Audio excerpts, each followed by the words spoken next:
This is Cast of Wonders, the young adult fiction podcast featuring stories of the fantastic. Welcome. Episode 531. I'm Catherine Inskip, your editor and host.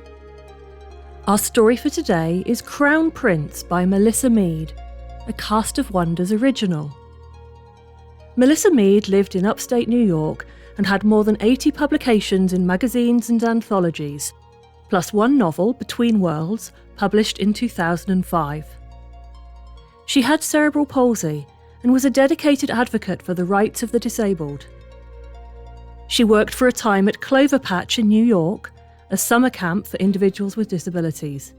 She later attended SUNY Albany, earning bachelor's and master's degrees.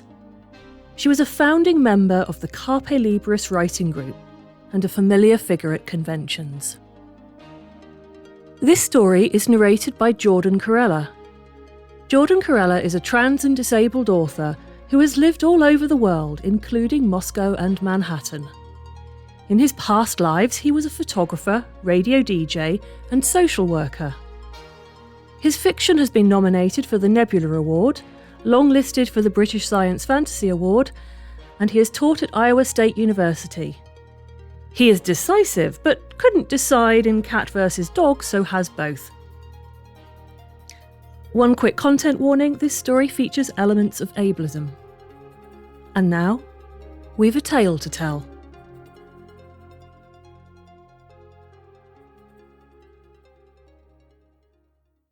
Crown Prince by Melissa Mead, narrated by Jordan Corella. Behind a gauze screen, Crown Prince Manu slumps in his cushions. He's grateful for the screen hiding his lapse from father's petitioners. It takes so much energy to maintain his stupid body in anything like a posture of alertness. The more effort he puts forth, the more it writhes about.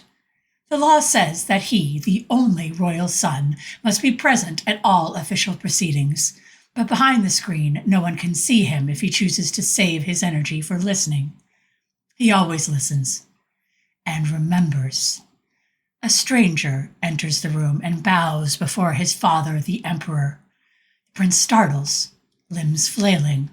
The stranger is a woman, a foreign woman with her hair hanging loose in a wool vest over her dress. An ambassador's belt with its 3 gold discs hangs loose in a way that suggests she's never worn one before. A woman of some status, then, if the guards of the imperial sanctum have let her into the imperial presence, but not a regular diplomat if the court loaned her this belt to wear.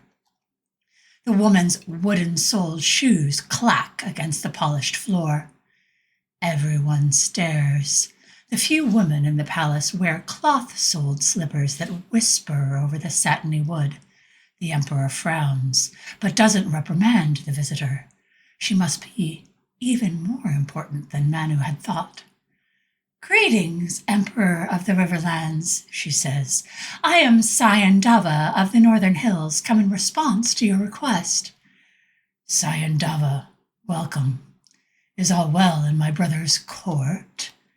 "For now, but I'd like to meet my pupil, if I may." His father, the emperor, turns toward the screen. "Royal son, this woman has come to teach you the ways of our neighbor to the north. Will you meet with her?" Not for the first time, the crown prince thanks the gods for giving him a father who asks him what he does or doesn't wish, and who can understand at least some of what he says. He understands the sound of assent Manu makes and gestures that today's general audience is over. Once they have some privacy, he pulls the curtain aside. The woman looks younger than Manu had thought now that the gauze isn't blurring her features. Sayandava looks at him, not off to one side or down at the floor as so many do. "Crown Prince," she says with a bow that shows exactly the right level of respect for his station. Is she actually looking past the stupid body? His heart speeds up in excitement and the stupid body shames him, limbs flailing, a trickle of drool sliding from his mouth. She doesn't react. The emperor nods. "Sayandava, this is Crown Prince Manu, my only son. My brother would claim that he is unfit to rule after my death. My son and I both know better, but have been hard-pressed to prove this to our subjects. Your royal brother has made certain that all are aware of the Crown Prince's difficulties, Excellency. I brought a gift that may help His Highness demonstrate his worth. She holds up a gold circlet with a clear jewel the size of a quail's egg in the center and turns to Manu. If I may, Your Highness. She understands his assent and places the circlet on his head. Everything looks brighter. It takes a moment to realize that the light is coming from the gem on his forehead. Excellent. Now, if you could narrow your focus, Highness, perhaps on that chair over there, near His Excellency's throne. That chair over there. The outsider can't possibly know that the chair was meant for him, to sit at his father's side and learn to rule. They tried to sit him in it once when he was small. He still remembers sliding off the velvet cushion and hitting the floor. He faces the chair and thinks about it. Its shape, those slippery purple velvet cushions, and how much he very much wants this to work. He puts all his effort into holding his head still. That makes the stupid body even more uncontrollable. He takes a deep breath, tries to relax. A beam of light shoots from the jewel and touches the back of the chair. The prince startles and topples sideways. His father hurries to help him upright. There's a new look of wonder on the emperor's face, and even hope. Even Sayandava looks impressed. Most people take at least a few tries to learn that, more if we're not of the hills. Your royal brother may think what he likes, Excellency, but he's clearly mistaken about your son's mental capacity. From that moment, Sayandava becomes the prince's tutor. She designs a printed scroll covered with useful words and images and helps him master his control over the coronet until he can point his way through a conversation.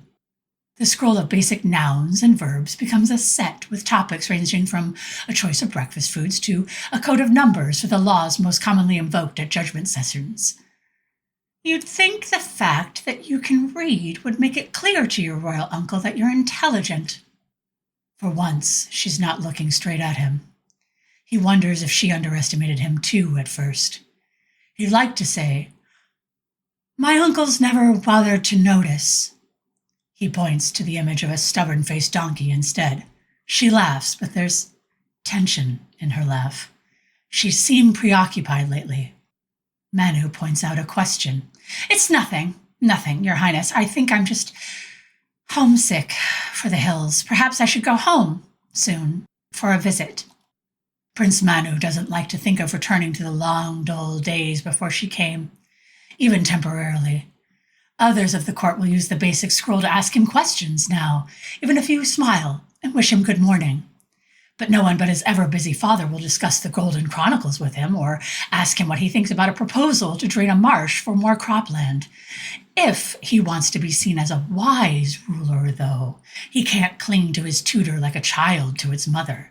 He knows this, even while he wrestles with the urge to beg her not to go. Before she can, the hills come to her. At least their messengers do. Manu picks them out from the line of petitioners at once. He's learned to recognize their fleece-lined vests. He expects Sayandava will be pleased to see someone from her homeland, especially given the look of disturbingly happy recognition on one young man's face when he spots her at the back of the audience room. Instead, her face goes pale. She shakes her head. "No." The young man frowns in puzzlement. "No." Now the young man is scowling. His hand goes to his pocket. A bit of rope peeks from it, and a glint of steel. No one else sees. The other hill messengers slip from the line and circle back to Sayandava, unnoticed. One covers her mouth. The messenger grips the steel. He's mere feet from the emperor. There's no time to try to make himself understood. Crown Prince Manu simply lets out the loudest, wailing, incoherent howl the stupid body can produce. It works. Everyone turns toward him. The nearest attendant rips the curtain aside and the attacker runs, not toward the emperor, but toward him. Prince Manu shines the coronet's brightest, most blinding beam into the man's eyes. He drops the knife. The stupid body flails and moans, but inside Manu exults as the guard takes the would-be assassin away. and he sees Sayandava running after them, and his heart breaks. Please don't hurt him. The knife was just to cut the rope, Excellency. I swear, don't hurt him. Not assassin, Sayandava insists later through tears. The plan was never to kill anyone, merely to kidnap the Crown Prince and hold him for ransom. She'd convinced herself that it would do him no harm, since everyone knew he had no wits to understand what was going on around him anyway. The look Manu gives her then says more than 1,000 scrolls. Now, she won't look at him. She crumples to the floor and sobs. The young man is sentenced to death. Manu's tempted to ask to watch. Instead, he asks the emperor to grant a pardon. Not for the grateful look that Sayandava, awaiting her own traitor's brand, gives him when it's granted, for the shocked, then thoughtful look on the young man's face. He lives because Manu spoke up. He knows it. Sayandava knows it. Soon everyone in the Hill Kingdoms, even his uncle, will know. He's the Crown Prince, with a prince's authority and the power of mercy in his hand. The act speaks louder than any sound this stupid body could produce. And now all the kingdom will listen and remember. In recent decades, our understanding of disability has shifted from a medical model of disability to a social one. Scope, the UK's disability equality charity, describes a social model of disability as follows. The social model of disability is a way of viewing the world developed by disabled people. This model says that people are disabled by barriers in society, not by their impairment or difference. Barriers can be physical, like buildings not having accessible toilets, or they can be caused by people's attitudes to difference, like assuming disabled people can't do certain things. The social model helps us recognise barriers that make life harder for disabled people. Removing these barriers creates equality and offers disabled people more independence, choice, and control. They also point out that not everyone uses the social model, and that's okay. How anyone chooses to talk about their impairment is up to them. In this piece, we see so much of the author's passion for breaking those social barriers down. In the character of Manu, she shows us someone who is overlooked and underestimated. An intelligent and kind-hearted young man frustrated by the circumstances forced on him by society. But it's also worth looking deeper.